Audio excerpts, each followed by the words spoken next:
அர்ச்சுனா ராமநாதன் கைது செய்யப்பட்டிருக்கிறதாக இன்றைய தினம் தகவல்கள் வெளியாக இருந்தது.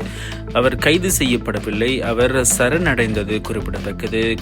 கொழும்பு கோட்டை நீதிவான் போலீசாரிடம் அவர் சரணடைந்ததை அடுத்து கோட்டை நீதிமன்றத்தில் அவர் ஒப்படைக்கப்பட்டதை அடுத்து கோட்டை நீதிவான் அவருக்கு பிணையில் செல்வதற்காக அனுமதி வழங்கியிருக்கிறார். இப்பொழுது பாராளுமன்ற உறுப்பினர் அவர்கள் விடுதலை செய்யப்பட்டிருக்கிறார், பிணையில் விடுதலை செய்யப்பட்டிருக்கிறார். யாழ்ப்பாணம் வலிகாமம் பிரதேச சபை உறுப்பினர்களோடு வாக்குவாதத்தில் ஈடுபட்டு அந்த பெண் உறுப்பினர்களை தரக்குறைவாக பேசிய ஒரு காணொளியும் வெளியாகி இருந்தது. அது மட்டுமில்லாமல் போலீஸ் உத்தியோகத்தர்களுடன் வாக்குவாதத்தில் ஈடுபட்டமை, இன்னும் சமூக ஊடகங்களில் அரசியல் விமர்சகர்களோடு வாக்குவாதத்தில் ஈடுபட்டமை, ஊடகவியலாளர்களை தரக்குறைவாக பேசியமை, இப்படி நிறைய சொல்லிக்கொண்டே போகலாம்.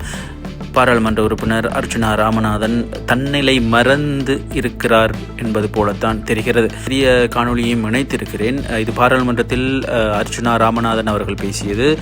இப்பொழுது பேரிடர் காலத்தில் எவ்வளவு பிரச்சனை நாட்டில் நிலவுகின்ற இந்த சூழ்நிலையில் அவர் பேசியிருப்பது ஒரு சாப்பாட்டு பிரச்சனைக்காக பேசியிருக்கிறார். தனக்கு பாராளுமன்றத்தில் சரிவர சாப்பாடு கிடைக்கவில்லை என்பதும் அதுபோல் ஒரு பேசி வாக்குவாதத்தில் ஈடுபட்ட ஒரு காணொளி வெளியாகி அவரை மேலும் கோமாளியாக சித்தரித்துக் கொண்டிருக்கிறது. அதற்கு அவரே தான் காரணம். சமூக வலைத்தளங்களில் அவர் போடுகின்ற காணொளிகள், அது மட்டுமில்லாமல் அவருடைய நடவடிக்கை, இவ்வாறு தான் தமிழ் பாராளுமன்ற உறுப்பினர்கள், தமிழ் அரசியல்வாதிகள் இருக்கிறார்களா என்பதான ஒரு தோரணை தோன்றுகிறது. மக்கள் அவருக்கு வாக்களித்து பாராளுமன்றம் அனுப்பி வைத்திருக்கிறது. மக்களை பிரதிநிதிப்படுத்தி அவர் பாராளுமன்றம் சென்றிருப்பது மக்களுடைய பிரச்சனைகளை பேசுவதற்காக. அதை விட்டுவிட்டு அவர் தன் சொந்த பிரச்சனைகளை பேசிக்கொண்டிருக்கிறார். ஒரு பாராளுமன்ற உறுப்பினர், அதுவும் ஒரு தமிழ் பாராளுமன்ற உறுப்பினர், ஒரு வைத்தியர் இவ்வாறு நடந்து கொள்வது கொஞ்சம் கவலைக்குரியது.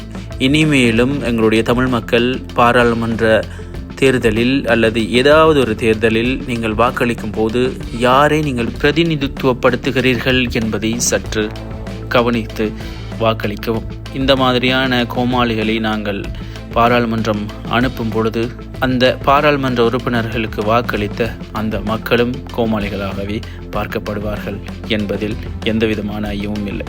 Administration of the chamber.